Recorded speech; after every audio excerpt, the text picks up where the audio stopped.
12 लिंग झाल्यानंतर नक्कीच मी म्हणेन की मी भाग्यवान आहे की या मंदिराचं जे प्राणप्रतिष्ठान करण्याचा सोहळा या निमित्तानं मला मिळाला.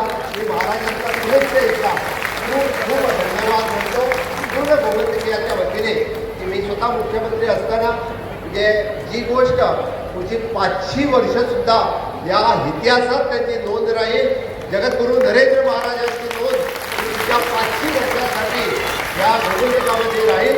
एवढं मोठं कार्य त्याने या गोव्यासाठी केलेलं आहे. आणि दुसरी महत्त्वाची गोष्ट जो इतिहास आपण म्हणतोय की गोवा ही सांस्कृतिक भूमी आहे, गोवा ही धार्मिक भूमी आहे.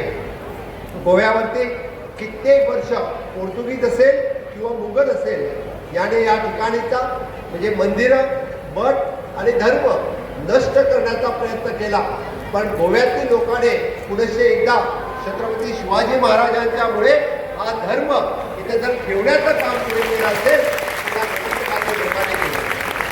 आणि म्हणून आम्ही म्हणतो की देव, धर्म आणि देश या 3 गोष्टी आपल्यासाठी ज्या खूप महत्त्वाच्या आहेत आणि या तिन्ही गोष्टीसाठी सगळ्यात महत्त्वाचं कार्य जर कोण करत असेल तर जगद्गुरू नरेंद्राचार्य महाराज आज सगळ्या आपल्या कार्याचं कार्य खूप मोठ्या प्रमाणामध्ये फक्त गोवा आणि महाराष्ट्र नाही तर पूर्ण भारतभर हे त्याचं कार्य खूप मोठ्या प्रमाणे सुरू आहे.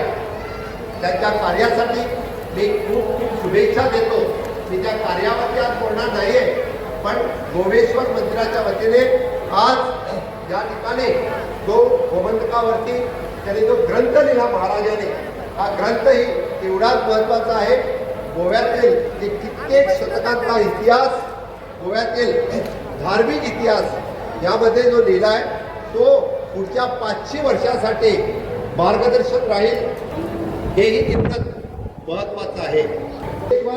महिमा संहिता हा ग्रंथ तो स्वतः महाराजांनी लिहिला.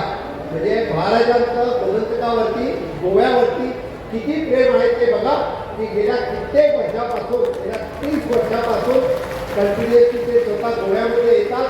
गोव्यातील लोकांची म्हणजे मी म्हणेन गोव्यातील लोकांची ते सेवा करतात. दीनदुबळ्यांची सेवा करणं, अडलेल्या दडलेल्याला मदत करणं आणि विशेष करून काल ज्याने धर्म परिवर्तन केला होता त्यांना पुनश्च एकदा हिंदू धर्मामध्ये